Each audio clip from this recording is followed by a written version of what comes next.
Hi, this is Randy Katniss from Katniss & Wells, and today I want to talk about this notion of a constructive trust.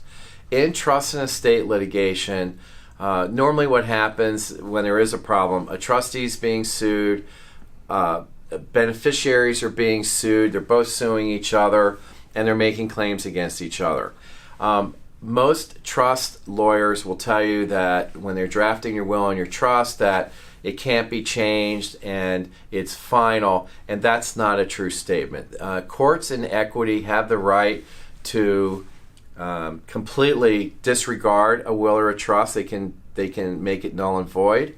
They have the right to modify a will and a trust if they want to. They also have the right to establish a court-ordered trust, or what's known as a constructive trust.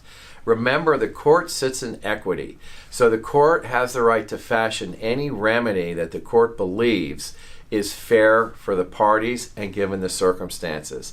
I had a case one time where my client was a trustee, but she was a co-trustee with other trustees.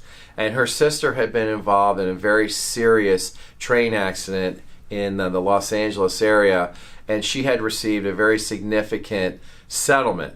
That settlement was supposed to go into a trust, which it did go into a trust, but the trust, the way it was written, was very unfair to this woman because she had a brain injury and she didn't know what was going on. And the court had not seen this trust before it was established, and the court hadn't approved it. The trust was set up by the woman's personal injury lawyer, and it was sizable. We challenged that trust on behalf of her sister, who was our client, and we said to the court, well, number one, the woman with brain injury didn't have capacity to make a contract and didn't understand what was going on. So the court should take a look at that. Under the law, if you don't know what's going on or you don't have the ability to understand, you can't make a contract. It's pretty simple common sense. If you don't know what you're doing, of course, you can't make a legally binding contract.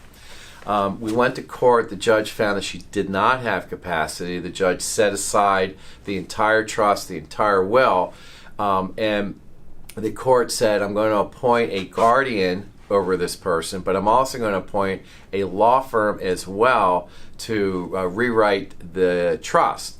So in that situation, the judge had a new trust actually rewritten. But in addition, the court could have set up what's known as a constructive trust. What is that? A constructive trust is an order of the court saying, I'm not going to use a trust document. I'm just going to set up a trust. We're going to have a constructive trust trustee.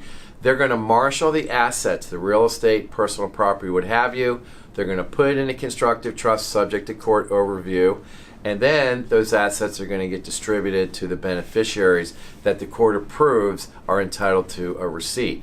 So keep in mind, when you are involved with a trust dispute or a will dispute, just because the document is written doesn't mean that the court cannot disregard it, invalidate it, change it, and amend it. The court has the right to do all of that. So just keep that in mind if you ever get into a situation where you're concerned about a trust and a will and you're not so sure if you can challenge it or not. Again, my name is Randy Katniss. You can reach us on the web at katnisslaw.com, and I want to thank you for your time.